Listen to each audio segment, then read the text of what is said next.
Arman, bugün sizlerge 5 sotuk жерди сунуштайм. Бұл жерде свети бар, суусу бар, мектеби жакын, бала бакчасы жакын, документи таптаза, аректин башталышы.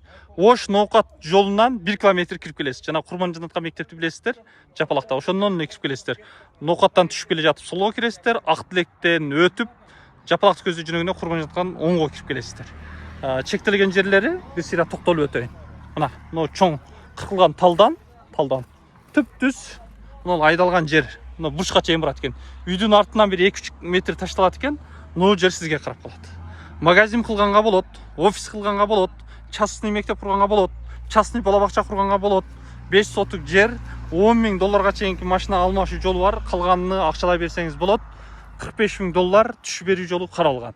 Бул жагы болсо мына мөмө жемиштерден жолго чейин болуп калат.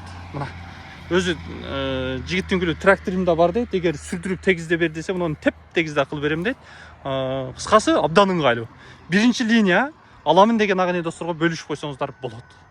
Документ тап. Азыркы жердин дарегине токтоло турган болсом, мен азыр Ош Ноокат жолунда турам. Тактаганда айтканда могу жер Ак Тилек.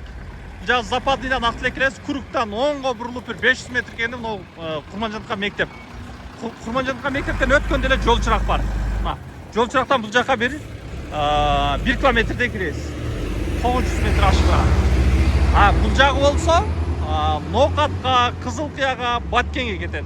Кызылкыя, Ноокат, Баткенден түшүп келе жатып, Жапалактын кириши Деудан өткөндөн кийин бир 700-800 метр түшүп кеткенден кийин ат жабдыктары турат могу жерде дагы. Курманжанатка мектепке жетпей, Ак Тилекке жетпей, Оштогу Ак Тилекке микрорайонго жетпей. Солго киресиз. 1 километр.